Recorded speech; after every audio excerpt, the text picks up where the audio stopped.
జే news కి స్వాగతం। ఈ రోజు వార్తల్లోని విశేషాలు। బీఆర్ఎస్ పార్టీకి రాజీనామా చేసి బీజేపీలో చేరిన సిద్దిపేట జిల్లా అక్కన్నపేట మండల సర్పంచులు, గిరిజన సంఘం రాష్ట్ర నాయకులు।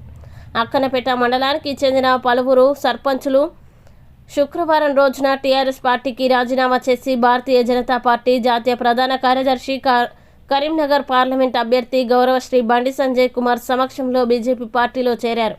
వారికి కండువాలు కప్పి భారతీయ జనతా పార్టీ మోడీ గారి కుటుంబంలోకి స్వాగతం పలికారు।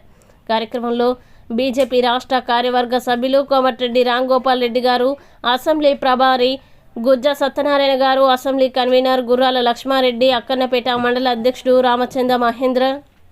రామంచ మహేందర్ రెడ్డి, హుస్నాబాద్ పట్టణ అధ్యక్షులు దొడ్డి శ్రీనివాస్, హుస్నాబాద్ మండల అధ్యక్షుడు వెల్లండి రాజేంద్ర ప్రసాద్, చిగురుమామిడి మండల అధ్యక్షుడు పైడిపల్లి శ్రీనివాస్, ఎలకతుర్తి మండల అధ్యక్షుడు కుడితాడు చిరంజీవి, భీమదేవరపల్లి మండల అధ్యక్షుడు పైడిపల్లి పృథ్వీరాజ్, సైదాపూర్ మండల అధ్యక్షుడు కంది శ్రీనివాస్ రెడ్డి, బీజేవైఎం జిల్లా ప్రధాన కార్యదర్శి కర్ణకంటి నరేష్ తదితరులు పాల్గొన్నారు।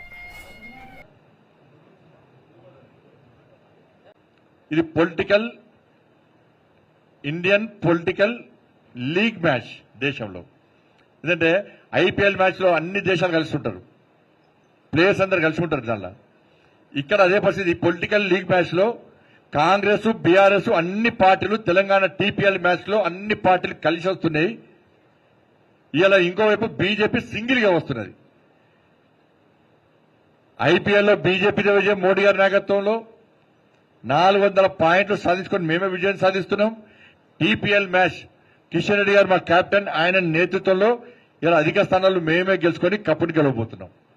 దీన్ని గుర్తించే ఇలా బీఆర్ఎస్ పార్టీ, కాంగ్రెస్ పార్టీ ఇలా బీజేపీ మీద తప్పుడు ఆరోపణలు చేస్తూ, మోడీ గారి మీద తప్పుడు ఆరోపణలు చేస్తూ ఇష్టానుసారంగా ఇష్టం ఉన్న భాషను వాళ్ళు ఉపయోగిస్తున్నారు। కాబట్టి అది వాళ్ళ విజ్ఞతకే వదిలేస్తున్నాం, వాళ్ళ ఆలోచనకే వదిలేస్తున్నాం। కాబట్టి భారతీయ జనతా పార్టీ మీద ప్రజలకు విశ్వాసం, మోడీ గారి మీద ప్రజలకు నమ్మకం ఉంది। కాబట్టి ఇవాళ కరీంనగర్ పార్లమెంట్ లో కూడా భారీ మెజార్టీతో ఇలా మేము గెలవబోతున్నాం ప్రజల ఆశీర్వాదంతో। బెయిల్ ఇచ్చింది ఎవరైనా? గౌరవ కోర్టు ఇచ్చింది। అంటే ఇవాళ గౌరవ కోర్టు ఇచ్చిన బెయిలునే ప్రశ్నించే స్థాయికి కాంగ్రెస్ పార్టీ నాయకులు వచ్చినట్టే వాళ్ళకు చట్టాల మీద, కోర్టుల మీద గౌరవం లేదన్న విషయం దీని ద్వారా స్పష్టమవుతున్నది। మాట్లాడేటప్పుడు ఏం మాట్లాడుతున్నామో, సోయిండి మాట్లాడుతున్నామా, హద్దు దాటి మాట్లాడుతున్నామా అనే విషయాన్ని ఆలోచించుకోవాలి। ఇటు పక్కన వాళ్ళు అటు పక్కన వాళ్ళు చప్పట్లు కొడుతున్నారని చెప్పి ఏది పడితే అది మాట్లాడితే దాన్ని ప్రజలు సహించరు, దాన్ని ప్రజలు గుర్తించరు, కానీ బాగా గమనిస్తారు ఎవరైనా మాట్లాడుతున్నారు అనేది। కానీ ఇది కోర్టు ఉల్లంఘన అవుతుంది। తప్పకుండా దీని మీద మా కేంద్ర నాయకత్వానికి నాయకత్వం తీసుకెళ్తాం। లీగల్ గా కూడా మన లీగల్ సెల్ కు ఈ విషయాన్ని వారి దృష్టి తీసుకుపోతాం। ఇది పక్కా కోర్టు ధిక్కరనే। కోర్టుకు 500 కోట్ల రూపాయల బాండ్లకు కోర్టుకు సంబంధమైంది, బెయిలుకు సంబంధమైంది। బీజేపీ పార్టీకి బాండ్లు ఇస్తే కోర్టు బెయిల్ ఇస్తుందా? అంటే వాళ్ళ గౌరవం లేదు, వాళ్ళకి ఈ కోర్టుల మీద గౌరవం లేదు, చట్టాల మీద గౌరవం లేదు।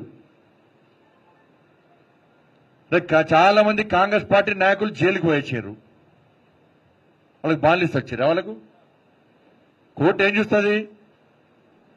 అన్ని ఆధారాలను, అన్ని విషయాలను పరిశీలించి బెయిల్ ఇవ్వాలనే కోర్టుకి అవసరం అది, అంటే గౌరవ జడ్జిలకు అవసరం అది, మీకేం అవసరం అది? దాన్ని మాట్లాడే అర్హత మీకెక్కడిది?